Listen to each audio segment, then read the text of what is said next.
Have you ever had a single thought that changed the entire feeling of a moment? Have you ever felt as if just remembering someone could warm the coldest corner of your heart? Welcome back, my friends. Today we will explore the subtle yet transformative experience of thinking of a spiritual teacher and feeling as though a light has been switched on inside you. More importantly, we will learn how to make that light a daily source of strength, clarity, and joy. For many practitioners across traditions, the figure of the teacher, whether a living person, a historical sage, or a symbolic guide, represents a direct connection to the qualities they most wish to embody. When the mind turns toward the teacher with devotion, something remarkable happens. The fog of distraction begins to lift, the heart opens, and the whole inner atmosphere changes. Why is this so? The mind is like a room. When it is filled with clutter and dust, even a small candle changes everything. The thought of the teacher is not just a mental image, it is a reminder of trust, integrity, and possibility. That reminder cuts through the stale air of self-centered thinking and lets fresh light in.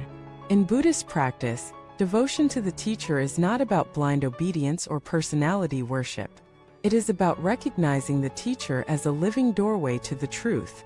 Just as a beam of sunlight streaming through a window is not the sun itself but carries the sun's warmth and light, the teacher carries the living presence of the Dharma. When devotion is genuine, thinking of the teacher aligns the mind with the qualities they embody. If the teacher is compassionate, we remember compassion. If the teacher is steady, we remember steadiness. If the teacher is joyful, we remember joy. In this way, devotion becomes a kind of mental tuning fork, bringing our scattered thoughts into harmony with the qualities we wish to cultivate. But here is the important point. This light is not meant to flicker on only in rare moments of inspiration. We can make it a daily, even hourly practice, a bliss exercise that integrates the clarity of devotion into ordinary life. One way to do this is through what some call recollection practice. Several times a day, pause and think of the teacher not as an abstract idea, but as vividly as possible.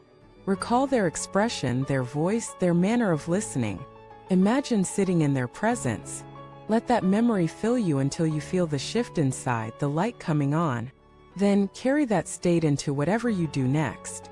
Over time, this recollection can become as natural as breathing.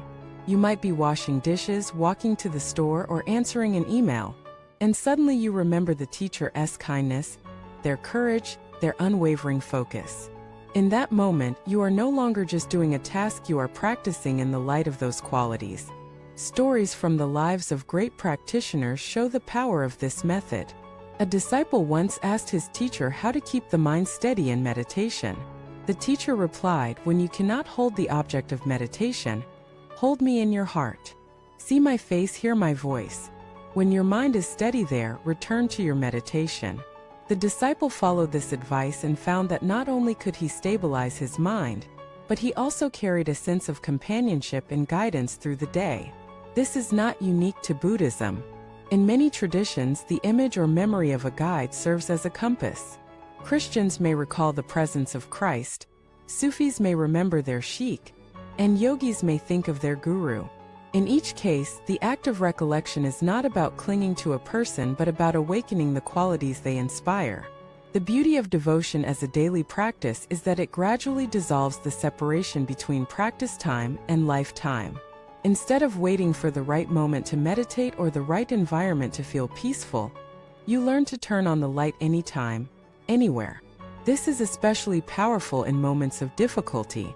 When anger, fear, or confusion rises, the usual reaction is to be swept away by it. But if you have trained yourself to remember the teacher, that memory becomes a lifeline. The moment you recall their face or hear their imagined voice, the emotional storm loses some of its force. The mind steadies and you can respond from a place of clarity. There is also a cumulative effect. Each time you think of the teacher with devotion, you strengthen the neural pathways associated with that state of mind.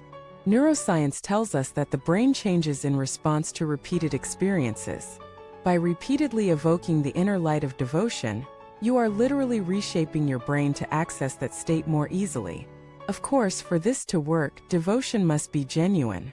If the thought of the teacher is only an empty ritual, the light will not switch on. Genuine devotion comes from trust in the teacher's integrity, in their understanding, and in their commitment to your growth. It is a trust built over time, through experience and observation. And here is the deeper truth. The light you feel when thinking of the teacher is not imported from outside. It is your own potential reflecting back at you. The teacher is a mirror showing you the qualities already within you. When you remember them, you are really remembering yourself at your best. So the practice of daily recollection is not about dependence, it is about recognition. Over time, the light you associate with the teacher becomes inseparable from your own awareness. You begin to realize that even when you are not actively thinking of them, the qualities they represent are alive in you. To integrate this fully into your life, you can create small rituals. Begin the day by recalling the teacher before your feet touch the floor. End the day with a moment of gratitude for their guidance.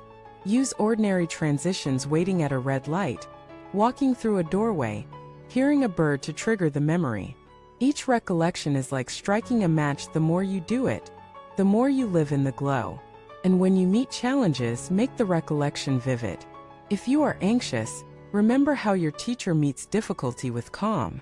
If you are impatient, remember their patience. If you are self-critical, remember their compassion for you. Let the memory shape your response. Over weeks and months, you may find that your default state shifts. The baseline of your inner life becomes lighter, more spacious. The light on feeling is no longer rare, it is your new normal. If you try this, notice what happens. Does your day feel different when you begin with recollection? Does the way you speak to others change? Do you find it easier to return to balance after being upset? These are signs that the practice is working, that the light is becoming part of you. I would love to hear your experiences with this. Have you felt that shift when thinking of a teacher or guide? How have you made devotion part of your daily life? Share your reflections in the comments, they might inspire someone else to try. And if this teaching has been helpful, please like this video, subscribe for more, and share it with someone who might be encouraged by a little more light in their day.